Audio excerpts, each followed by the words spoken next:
He comes and goes on a rainbow. How about it for Michael Snyder? He's the culture blaster. Yeah. Hey, it is kind of a late hour to be starting, but I still want to say hello to Mark and to Kim and to Albert, Tony, wherever he is, and our fabulous MTS audience. The worst case scenario is upon us, though, Mark, as the new administration flexes its demented control over the country and throws norms like common sense, equal rights, and compassion out the window. I mean, as you said earlier, medical research is off the board. I mean, I guess the orange ogre is going to rely on the White House witch doctor for whatever ails him. Yeah. On the positive side, Thomas Dolby, you won't have to worry about being blinded with science. I love it. As for the bird flu, I mean, the POTUS won't do anything about it. Even if an avian celebrity is hospitalized, like Donald Duck or Woody Woodpecker, of course, Donald and Woody are Hollywood elites, so no help would be forthcoming there. Kind of like, California and federal disaster relief. Yeah. I'm trying to hold down the fort and not flip the heck out, but here we go. And all right. We should get down to business and shock of shocks. I'm loving it. Each of the 4 movies I'm covering today clocks in at under 2 hours. That's extraordinary in itself. Yeah, but that's January for you. The movie industry's version of an after-Christmas clearance sale. It's stuff that's been sitting on the shelf. Oh, is that right? Automatically, are most of these things not going to weigh in as heavyweights? It's rare. Foreign films and some indie stuff comes out that will surprise you, but studios generally kind of release what's been on the back burner or things they don't think are going to do all that well. And so with that in mind, let's kick off with Flight Risk. It is the quintessential January movie, a relatively modest thriller with a couple of marginal movie industry figures, now marginal, who have checkered track records as the star and the director here. That star would be the charmless lunk Mark Wahlberg as a crazed contract killer who knows how to fly a prop engine plane, which helps in the unspooling of his plan here. And the director would be noted Christo-fascist anti-Semite Mel Gibson. Am I allowed to call him that, by the way? Sure, call him whatever you want. He admittedly used to be a pretty good action hero and has directed some decent movies in his day. He has, and I thought even Hacksaw Ridge, his recent war movie, was pretty damn good. Yeah, you're not diverted creatively from his work because of his politics. No. That's one of the things. You're a purist that way. Right. I will condemn him as a human being, but as an artist, I'll pay attention to what he's doing. It's exactly. like, with Clint Eastwood, I have the same attitude. Oh. Clint may be a Republican lunatic, but... Well, I think they're different categories. yeah. All right. Okay, go ahead. So this also features a couple actors I like who made their names on 2 very different TV franchises. Michelle Dockery, who was the oh-so-proper and steely Lady Mary of Downton Abbey, here is playing American as a disgraced federal agent who's trying to get her mojo back by transporting a nerdy criminal accountant turned witness for the prosecution of his corrupt boss. And Topher Grace, Eric Foreman of That 70s Show, here plays the snitching accountant that Wahlberg's hitman is hired to hit. So the bulk of Flight Risk is set in the plane, which is meant to convey the Fed and the snitch from a remote spot in Alaska to Anchorage, where he will be taken into custody, and one would assume better protection. And of course, the pilot and passengers are jockeying for control of the plane. This trio of misfits is, in flux up there. So it's almost what TV people call a bottle episode, with most of the action going down in an enclosed space, the cockpit. And that means hand-to-hand combat, careening dives into snow-covered peaks and snow, that's the sort of thing you're looking at action-wise. So the premise had promise, but Jared Rosenberg's script leans on stupid decisions made by all of the characters with some plot holes that are big enough to fly a jumbo jet through, let alone a single-engine prop plane. I got it. The cast members play it all pretty broad, especially Wahlberg, who is in full ham mode with a bogus Southern accent and, are you ready?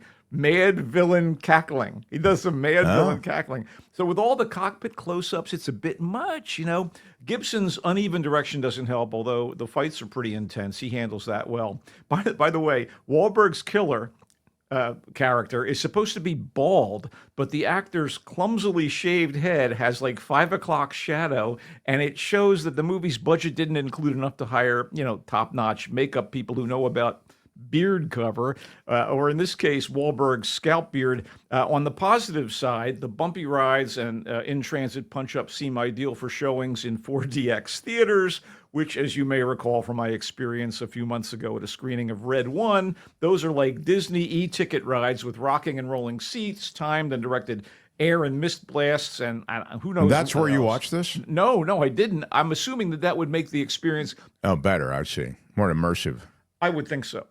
Is it bad? Yeah, not for a January movie. Boy, again, it's the Michael Snyder quote, pull quote, not terrible. Michael Snyder, the Mark Thompson show. Yeah. I am damning it with faint praise. I watched it. I was mildly entertained. I will forget it as we end this segment. It is in theaters. I've already forgotten it. What's next? Okay, a good movie. Are you ready? Shocker of shockers, a January movie that's good. Presence is supernatural in subject, sharp in script, quietly thrilling, creepy in a kind of low-key spectral way, and directed with a sure and creative hand by Steven Soderbergh. Oh. The guy who did Sex, Lies, and Videotape, Out of Sight, which is a favorite of mine, The Limey, Erin Brockovich, Traffic, Ocean's 11. This guy even did Magic Mike, but I won't hold that against him. So, Presence is the latest from the filmmaker, and it examines the trials faced by a family of four after they move into a house that, by all indications, is haunted.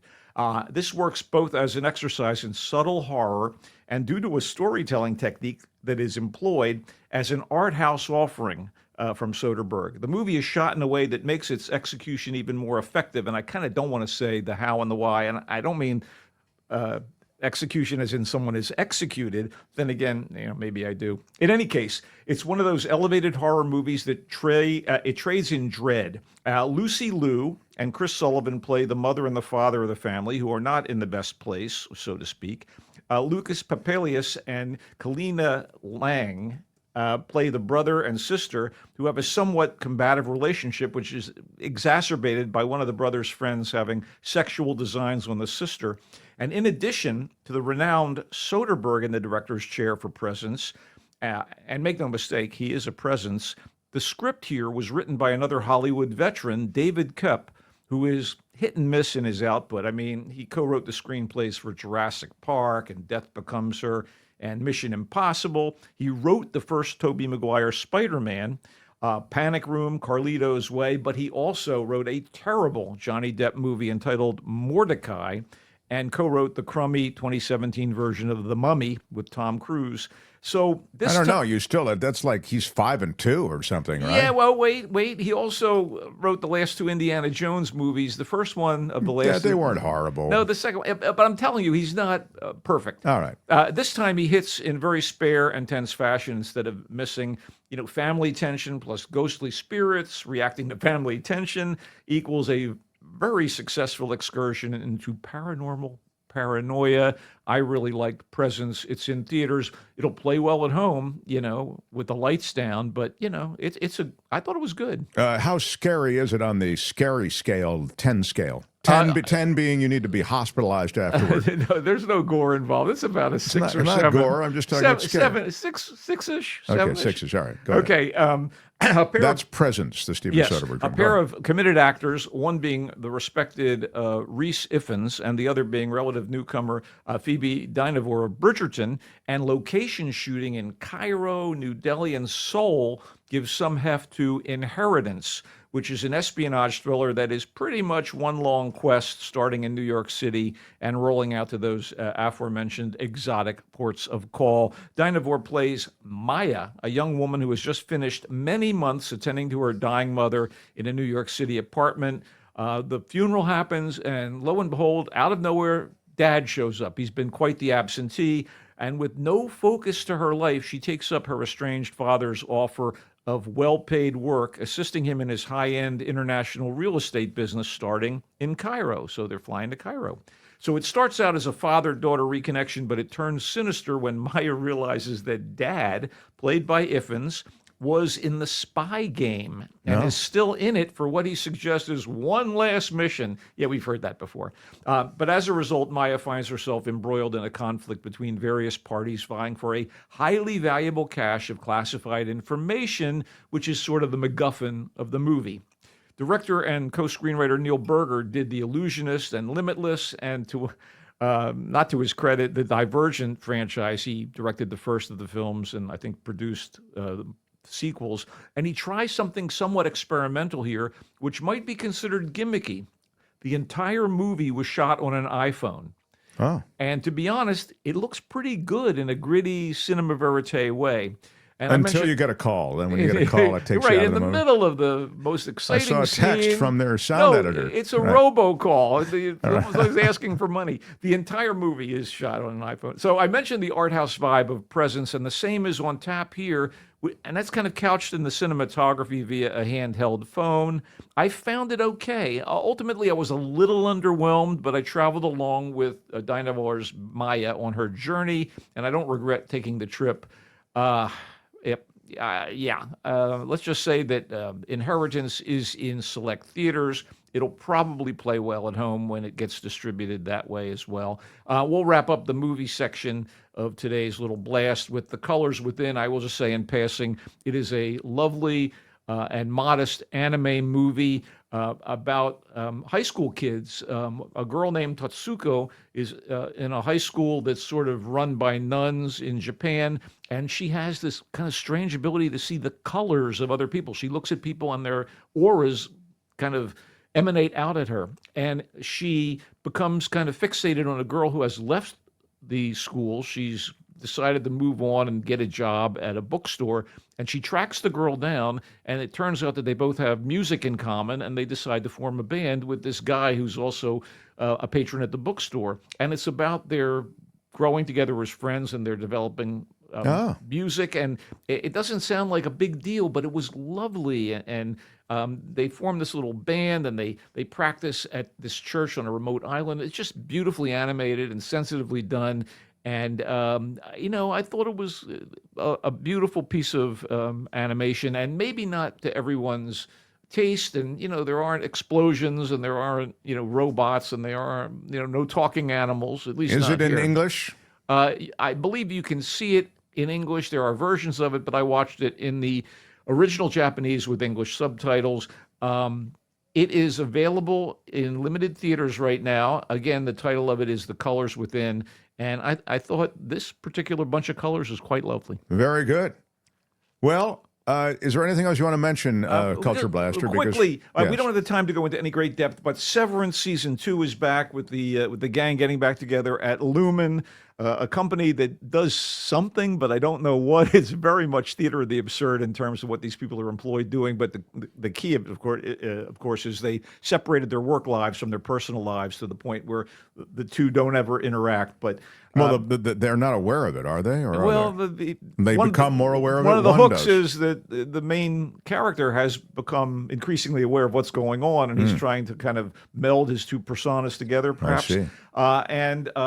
I want to spotlight one TV show that I caught up with called High Potential. It's on ABC and also on Hulu, and it was based on a French series called High Potential Intellectual, and adapted by Drew Goddard, who was a mainstay of Buffy the Vampire Slayer and Angel. And it stars, of all people, Caitlin Olsen of the It's Always Sunny in Philadelphia cast. Oh, yeah. And she plays a young woman who, well, not that young, she's in her 40s. She's a cleaning woman for the Los Angeles Police Department, and she has a high IQ and a compulsive need to analyze things, and it leads to her helping to solve a crime for the detectives at the police station that could be where fun. she works. And this results in her getting a gig with the cops as a consultant, to the chagrin of the old school detective she partners with.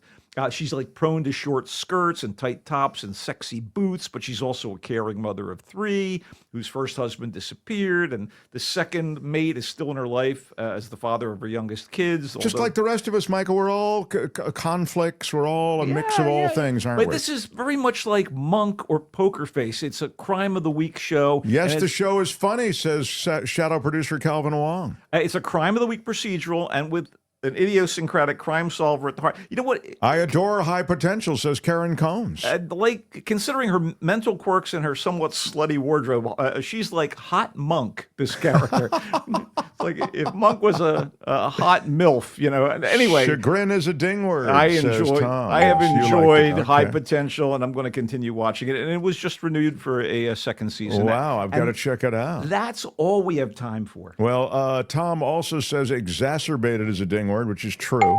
And there was, it's interesting, I left this out. I was wanting to see if Tom got it. Aforementioned, it was a word that was used, and aforementioned it may be the head of the ding parade. So very well done. Also, it's pointed out by Cousin Erie that Mark would rather hear the sound of his own voice than watch Firewalk with Me. Now we've gotten into a little Lynchian moratorium or something. I don't know. But I'm grateful for, once again, the way in which you shed light in the show business darkness. And you know what makes it dark? So much material, so much inventory. I can't tell what I should be watching. The Diplomat Season 1, Diplomat Season 2, The Night Agent. Somebody mentioned Night Agent. Right, I was going to talk about The Night Agent. The Night Agent Season 2 was mentioned here. It just dropped yesterday or today, and I just didn't have time to see it. We'll talk about it in the near future. But I do want to say before we head out, I was checking out the Best Picture nominations for the Oscar, and 5 of them are on my top 10 for 2024, which dropped at the Voice of San Francisco a few weeks back. And I was, of course I chose some of the best films of the year. Yeah, you plus, do. Plus, yes. a movie I totally recommend that if you haven't seen it, you and Courtney have to watch Flow, the great animated film that should that's win right, yes. Best Animated Picture Google of the it. Year. And I had a few outliers in my list, but generally speaking, well done, Academy. Thank you for the reviews, says Deborah B. Finally, a little love for Michael Snyder. Please. Yes. Good day, sir. Yeah, but it is time to say good day. You can find him at thevoicesf.org, thevoicesf.org. If you like him speaking, you'll love him writing. He's a great writer. He comes and goes on a rainbow. Bye-bye, Michael Snyder. Bye, everybody, and go Eagles. Yeah, you heard it. That's right. My boyhood team. He's a Philly boy. He adopted the Niners as his favorite team. Yes. Hi, it's Mark, and I thought that was great. Hit the notification bell. You'll know whenever there's a new video being dropped, and please subscribe to our channel to help us save the universe.